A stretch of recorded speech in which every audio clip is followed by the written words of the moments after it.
Alright, today I'm going to show you a little bit of a follow-up video about these Raimondi tile leveling spacers. Basically, I keep getting a lot of comments that people have used these before, and that when they go to use the pliers to cinch them down, that the row of tile will start moving as you go to use these pliers, which are these here. So there's actually a way to do this without it moving. This row of tile here is actually already dry. I tiled that yesterday. I'm kind of going to have to do this a little bit backwards. I'm going to end up laying all the way over here at this end wall and then come back. But for this video purpose, I've already burned one coat of mud flat on the ground and then used a square 1/2 by 1/2 by 1/2 inch square notch trowel. Put it on the ground there. And then I always back butter my tile. I just burn a coat, and I'll show you what I mean. So this is obviously the back of the tile. This is my thin set. This is large floor mat thin set. I picked this up at Lowe's. So let me go ahead and burn a coat, and then I'm gonna show you how to keep them spacers from moving and opening up as you put it on there. I like to use a, flat, just regular old trowel. Just for this. When you probably heard the word of burn a coat, this is what it's meaning. This just ensures that your tile sticks really well. Being that I've got a heater under this floor, a SunTouch heat system, I really want to make sure that this tile is solid. So anyhow, that's back buttered. And basically when you stick that tile down, it's just going to assure that it does not move. So I'll wipe the edge there. Okay, now let me spin you around. All right, so I get lots and lots and lots of people saying that these things move like crazy. So let me show you what we got going on here. And I've already got some lines marked out on the floor just because I'm kind of laying this so that I don't have to wait for each piece to dry to stand on. I'm just going to kind of run through this real fast. So this is where most of the problems happen. First, I'm going to go ahead and get my other spacers in before I even push the tile down, so that way it's not squeezing out and just making a big mess. So let's get them set real quick. Let's see. And if you notice, this is a 12 by 24. On the 24-inch side, I put one right at my brick pattern, here and here.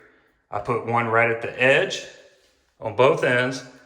And then on the 12-inch side, I pull them closer together. And the reason being is when I slide these brown wedges in there, I don't want them to be hitting each other. So, I believe that most people that are doing this are actually pushing against the tile that you're gluing down. So if I put this spacer in, or this wedge in this way, and I grab my pliers here, and I go to cranking this down, you can see, watch, it's gonna open up. So that it opened just a little bit. Let me go ahead and do one more. Like I said, this is just for video purpose. And sometimes they'll slide, sometimes they won't. See that? So it did open up just a little bit. It may be hard to see, but there is a gap right there. So it's maybe a 1/16 on either side, but these are 16th inch spacers, so I do not want them to keep moving like that. So what I have found that I do, let me get these back out. Okay. Go ahead and pull your tile to you. And what I need to do is I need to step on this other side. So let me get over here into the dry area. Okay. So now that I've got my tile pushed tight to a glued down row that's already previous glued, if I literally take this spacer and push back towards that area, this thing does not move at all. And that's pretty much it right there. I mean, you get a little bit of movement, but what makes this really good is once you lock them down, and of course that one broke when we took it out just now, but that's okay. Okay, now I've got them cinched down. You can tell they're pretty dang tight. But what I also like to do is I'll get my handy mallet here, double-sided. Yellow side's hard as a rock, right side is a rubber. Okay, before I do anything else, I'm gonna come on over here and I'm gonna just give it a little tap, just to make sure everything is tight against itself. All right, now that piece is in.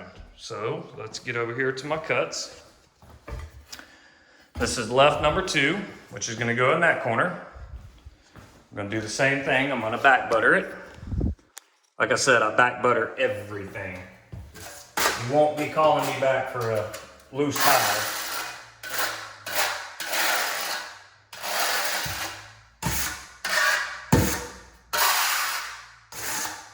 All right, now that one's back buttered. Okay. So now, again, let me angle this down. All right, we've got our 2 spacers here. Put the cut against the wall. Okay, all right. Just go ahead and kind of very lightly just pull it into place where it needs to go. I'm very keen about keeping clean hands and trying to keep my tile as clean as I can when I lay it. So, again, we're going towards the fixed tile or glued down tile. So I usually take and do this. I'll just take my hands and pretty much I can set them just like that. Now that tile didn't move. Now I don't know how much more. And also another thing that helps is if you can get where you can grab and put a finger on the end of the tile, kind of like I am now, and then grab your pliers, this definitely helps too. See, I almost got that completely tight just by hand. Okay, now that's the run going towards the fixed tile. Now again, these 2 tiles are now loose, so it really doesn't matter which way I go here. The biggest thing is not to over tighten. If you over tighten them, of course the tile is going to slide. That's why I kind of set them by finger like this. And then you can come right back up over the top, put a hand on it, and that's it. None of them moved. I mean, you can tell that is perfectly lined. Now, again, I'm gonna come back, regardless of what it looks like, and I'm gonna give it just a little tap, just to make sure. Now, again, I have not pushed down on this tile, reason being, I want to make sure my spacers are up under it before I push it out, just so I don't have a challenge getting that next row. Okay, so that's in. Get the thin set off the end of my mallet there. All right, and I'm just gonna just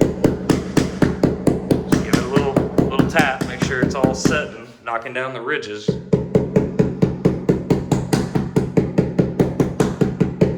Okay. All right, let's do one more just for this video purpose.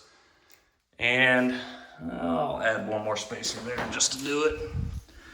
Go ahead and put one in. And see how much of a challenge that is, because that's already glued. I'm not gonna be able to get that one in there. So it's very important that you follow the necessary steps. Okay, so that is gonna be number 1, 2, 3 of the right side, 3 right side. All right, we're gonna do the same thing. I'm gonna back butter it. Let's see. And you don't have to go overboard. This is just really, I cover every square inch of this tile by back buttering like this.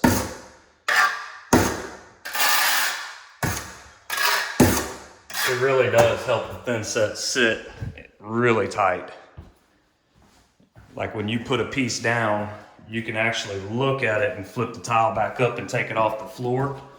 you can see where the thin set actually catches and where it doesn't catch. Okay, so again, I'm going to put the cut against the wall. Don't need no sharp edges. Okay, I have not pushed it down like we were talking about. Let me grab a couple spacers. Let's see, we're going to do 3 over there. There's 3, and we need 3 wedges. Okay. So again, put your hand back here on the tile. You don't have to push this with all your might.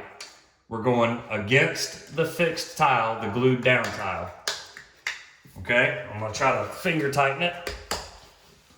Okay, got a little bit.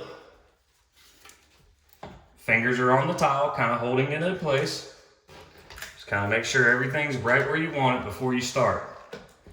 Okay, now you can see how that one slid like crazy. This is a very, very small piece of tile, so it's gonna move. Usually the trick for that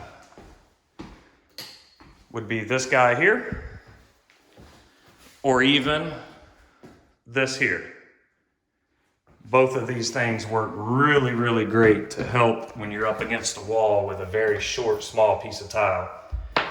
So I'll just take it and kind of use it as like a wedge. That will help hold it, okay? So now, like I said, on a tile that is just now glued, fresh, it really doesn't matter which way I go with these 2 spacers here. I could come this way, but it's just gonna be a little harder for me to get the wedge started. So now I'm applying a little bit of pressure to push it against the wall to keep these spacers here tight. And we're gonna go ahead and tighten them down. And like I said, remember, I have not pushed down on this tile yet. Okay? Take the mallet, tighten it up. I'm gonna double check it here. We're tight. We're tight. Okay? And before we push down, we're gonna go ahead and add that next spacer, which is gonna go there, there, and I need one here. Now that that is done, you can wipe off your excess.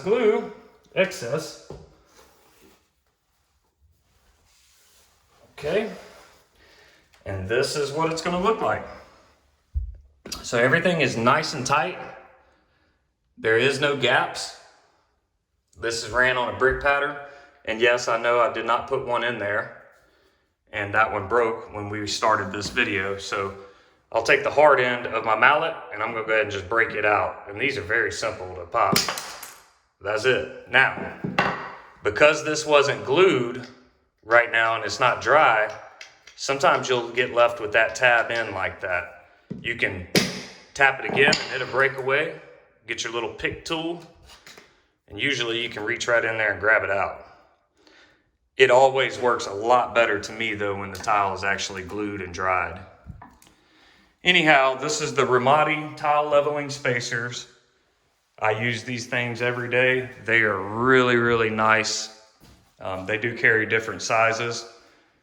But anyhow, I hope this will help anybody that's got any more comments or any more solutions or ideals for these types of spacers.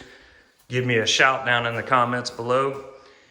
And anyhow, I thank you for watching. Until the next one, we'll talk to you soon.